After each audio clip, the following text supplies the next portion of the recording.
राजस्थान में आयोजित होने वाले सभी भर्ती प्रतियोगिता परीक्षा के लिए जैन धर्म एक महत्वपूर्ण टॉपिक है और आज हम इसी जैन धर्म का, जिस पर एक या दो प्रश्न निश्चित रूप से परीक्षा में आते रहते हैं, आज हम इसका अध्ययन करेंगे। आगे बढ़ने से पहले आप सबसे मेरा एक निवेदन कि मेरे इस वीडियो को आप अंत तक देखें, मित्रों में लाइक और शेयर करवाएं, कमेंट्स करें और सब्सक्राइब ज़रूर करें ताकि मैं आपके लिए रोज़ाना नए नए और बेहतरीन वीडियो लेकर आ सकूं। चलिए शुरू करते हैं। जैन धर्म। जैन धर्म विश्व के जितने प्राचीन धर्म है उनमें से एक है, दर्शन है। जैन धर्म एक दर्शन है और ये दर्शन जो है जैन धर्म, ये श्रवण परंपरा से निकला है। जैन धर्म का आरंभ जो है, जो उद्भव है, एक बार से कहे उद्भव श्रवण परंपरा से हुआ है। माना जाता है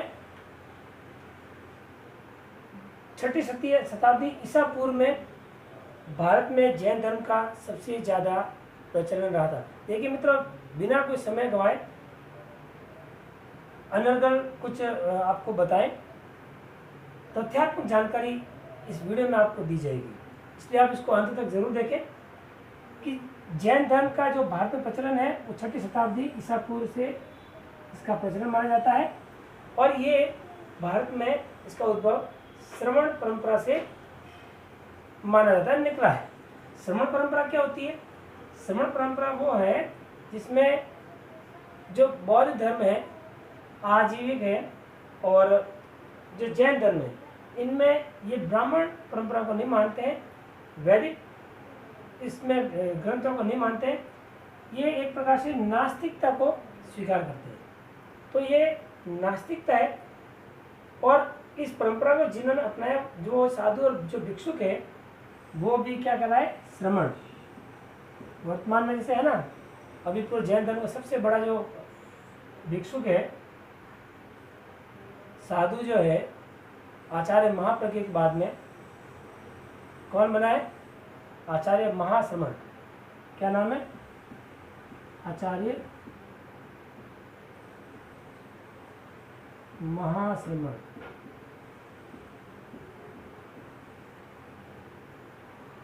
ठीक है, चलिए। तो ये श्रवण परंपरा ये आपको याद रखने का है। दूसरा, ये जो शब्द है जैन, इस जैन शब्द की उत्पत्ति जो है वो जिन शब्द से हुई है। जिन शब्द से जैन शब्द बना है, धर्म की उत्पत्ति हुई है। धर्म की उत्पत्ति नहीं कह रहा हूं मैं, ध्यान रखिए। जैन शब्द जो बना है वो जिन से बना है और जिन संस्कृत भाषा का एक धातु से है। तो जैन जिन शब्द से निकला है और जिन का अर्थ होता है विजेता। किसके विजेता? इंद्रियों पर, इंद्रियों के विजेता। अर्थात जो जिन से उत्पन्न हुए हैं, वो वाले जिन जो हम लोग सीरियल में देखते हैं वो नहीं, अब वो ना समझ लें, मैं सिर्फ शब्द की बात कर रहा हूं। जैन शब्द की उत्पत्ति जिन से हुई है और जो जिन के अनुयायी हुए, जिन्होंने जिन का अनुसरण किया, वो जैन कहलाए। जिन जो शब्द है जिन, इस जिन शब्द का अर्थ क्या हुआ? विजेता। विजेता किसका? अपनी इंद्रियों का। अर्थात जिन लोगों ने इंद्रियों पर विजय प्राप्त कर ली वो जिन कहलाए। जिन्होंने इंद्रियों पर विजय प्राप्त की वो जिन कहलाए। ठीक है, ऐसे जिन का अनुसरण करने वाले, जिन्होंने इंद्रिया को जीत लिया, जो विजेता हुए, वो साधु भिक्षुक जो सब जगह घूम घूम कर अपने तपस्या के दम पर उन्होंने जो ज्ञान अर्जित किया उस ज्ञान के को संसार के समस्त लोगों को ये बताने की कोशिश करने लगे कि मोक्ष प्राप्त करना ही उत्तम मार्ग है, एकमात्र लक्ष्य है। तो जो तीर्थ जो घूम घूम कर ऐसे तीर्थों का निर्माण कर दिया जिन्होंने, जो मोक्ष दिला सके, वो व्यक्ति, वो शख्स, वो साधु या भिक्षु या श्रमण तीर्थंकर कहलाए। कौन? जिन्होंने अपने आत्मज्ञान के दम पर संसार दुनिया को संसार के बंधनों से मुक्त होने का मार्ग दिखाने लगे, ऐसे तीर्थों की रचना करने लगे, जिन्होंने की है, मोक्ष प्राप्ति का मार्ग बताया, वे तीर्थंकर कहलाए। जैन धर्म में ऐसे जिन्होंने जिन अर्थात इंद्रियों पर विजय प्राप्त की और जिन या जैन कराए, ऐसे कुल 24 तीर्थंकर हुए। कितने? 24 तीर्थंकर हुए। ठीक है, हाँ चलिए। इन 24 तीर्थंकरों का मैं जो मुख्य रूप से जो तीर्थंकर है कौन कौन से हुए, आइए अध्ययन करते हैं। जो 24 तीर्थंकर हुए तो इस प्रकार देखें, जो इम्पोर्टेंट जो तीर्थंकर है वो देखें। सबसे पहला जो था ऋषभदेव जी, ये जैन धर्म के प्रथम तीर्थंकर हुए। और इन ऋषभदेव जी का ऋग्वेद में, मनुस्मृति में, विष्णु पुराण में और महाभारत के अनुशासन पर्व में भी ऋषभदेव जी का उल्लेख मिलता है, जो आपको याद रखना है। ऋषभदेव जी को ही आदिनाथ भी कहते हैं। इससे जुड़ा हुआ तथ्य देखिए, उदयपुर जो जिला है उसमें एक क्षेत्र है, भाग है ऋषभदेव जी। उस ऋषभदेव जी जो है वहाँ पर इनका मेला भी पड़ता है, ऋषभदेव जी का मेला, जो कि उदयपुर जिले में पड़ता है। और आदिवासी लोग इनको मानते हैं। 22वां जो तीर्थंकर है ऋषभदेव जी के बाद में 22 नंबर का तीर्थंकर, बाकी सब ठीक है। इनके इनके बाद जो है ऋषभदेव जी बाद में दूसरे हुए हैं, वो जो है हम कह सकते हैं कि अजीतनाथ भी हुए, संभवनाथ हुए, सुमतिनाथ हुए, पद्म प्रभु जी हुए, है ना, शीतलनाथ जी। और इस प्रकार से बहुत सारे जिन्होंने ज़्यादा इनका कोई रोल नहीं रहा है। हाँ, एक 9वें नंबर पे जो तीर्थंकर थे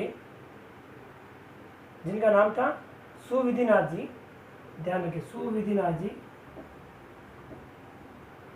विधिनाथ जी।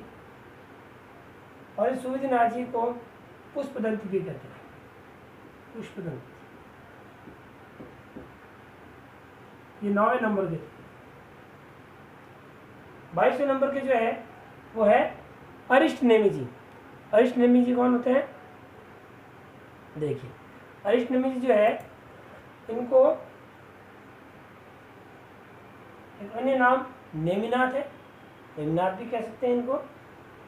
ये भगवान श्री कृष्ण जो है उनके चचेरे भाई माने जाते हैं, चचेरे भाई माने जाते हैं ये लोग। ठीक है। और जो अरिष्ट नेमी जी है, इनका भी उल्लेख ऋग्वेद और स्कंद पुराण में मिलता है। इनका उल्लेख ऋग्वेद और स्कंद पुराण में मिलता है। भगवान श्री कृष्ण जी के निकट संबंधी चचेरे भाई माने जाते हैं। ठीक है। हाँ, 23वें नंबर के देखते हैं आगे। उनका इतना ही उल्लेख काफ़ी है। 23वें नंबर के जो तीर्थंकर हुए हैं, जिन्होंने तीर्थों की रचना की, मोक्ष बताने वाले, संसार के मार्ग से तीर्थ तक जाने वाले मार्ग जो मोक्ष को लेके जाते हैं, जो इन्होंने बनाया, तीर्थंकर कहलाए। और ऐसे तीर्थंकर में 23वां तीर्थंकर जो थे पार्श्वनाथ जी। कहते हैं पार्श्वनाथ जी की माता जब गर्भवती थी तो इन्होंने एक बार सपने में सांप के दर्शन किए। सांप देखते हैं तो जब उनका जन्म होता है पार्श्वनाथ जी का, तो इनका नाम पार्श्व रखा जाता है। पार्श्व क्या रखा जाता है? पार्श्व। और उस पार्श्व जो सांप का प्रतीक है, इसलिए पार्श्वनाथ जी का जो प्रतीक है वो क्या है? सांप है। ध्यान रखें, इसका प्रतीक चिन्ह क्या है? सांप है। ठीक है, तो आपको ये ध्यान रखना है। इसके अलावा इनका जो जन्म है वो कहाँ है? वाराणसी में हुआ है। वाराणसी वर्तमान उत्तर प्रदेश में आता है। और इनकी माता का नाम जो है क्या है? वामा, रानी वामा। पिताजी का नाम अश्वसेन, जो कौन थे? एक इक्ष्वाकु राजा थे। इक्ष्वाकु क्षत्रिय राजा थे। इनका जन्म जो हुआ है कब हुआ है? कृष्ण एकादशी को हुआ है, पौष माह में कृष्ण एकादशी को हुआ है। चलिए, इन्होंने 30 साल की उम्र में ही गृह त्याग कर दिया। और गृह त्याग करने के 83 डेज बाद, आफ्टर 83 डेज, 83 दिन बाद में इनको केवल ज्ञान की प्राप्ति होती है। कितने दिन बाद में? 83 दिन बाद, 83 डेज बाद केवल ज्ञान की प्राप्ति होती है।